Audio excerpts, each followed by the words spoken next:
Alright, so without too much commentary, you're already here because you realize that this is beyond what it takes to change most batteries in a vehicle.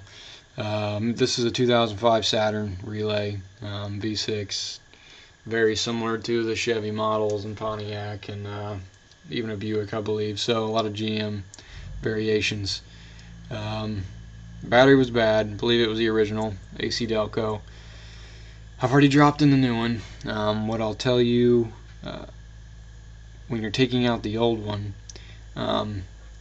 even after you get all this stuff out of the way, which I'll show you in a second, you're going to have to probably tip it sideways to wedge it out from in between here. Wasn't something I was real comfortable doing with a non-sealed battery, but no problems as far as that went.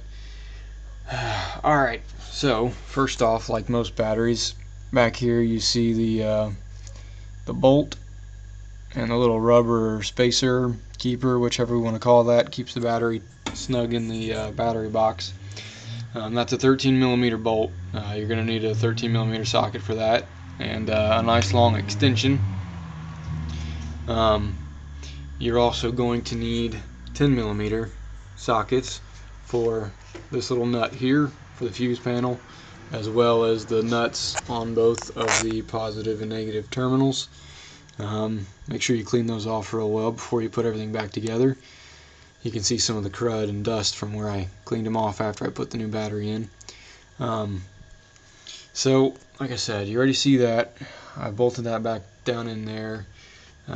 Next thing we really want to move into is going ahead and reattaching the positive and the negative terminals, tightening those down, which you're going to need another extension for that as well. So I'm going to pause you here and bring you back to the next point, kind of work this backwards so that it hopefully helps you when you're going from beginning to end. Alright, terminals are back in place. One thing I'll add in case you're new to this kind of thing is when you're dealing with a battery, the first thing you want to disconnect is the negative terminal, and when you're reinstalling, you want to reconnect the positive before the negative. Just gives you more control over what's going on. The current, even though what you think would be common sense, the current travels from negative to the positive. So when that negative is connected, if this positive terminal were to touch something metallic, you could end up shocking yourself. Obviously that would be bad. So now that we're past that part, we've got our terminals back in place here. What we want to do is sit the fuse panel back in, and you can see we've got this bolt right here and a bolt right there. That is where your 10mm nuts are going to come back into play. I'll grab those over here. Alright, now this part is going to be fairly tricky, especially one-handed, but this is what you're dealing with.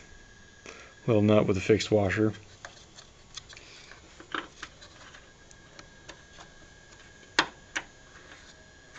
Alright, so that worked.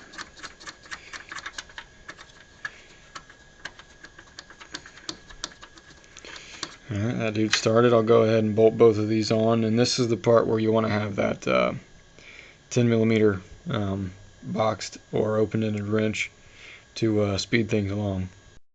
Alright, so we got both of these back in place. You don't want to spend too much time trying to bear down on those. Now that we've got those two out of the way, I would say your next best bet, for safety really, is to go ahead and reconnect your two live wires here back to the terminal for all your fuses. You could have done this prior, for safety's sake really. Once you reconnected the terminals earlier, there's still enough free play in the wire. You could have done that without having these dangling free as a hazard. So we're going to put this back on, and then we're going to jump over to this bolt here, which is the 13mm again. And if you notice, that's got some play in it. You don't have to remove that one entirely.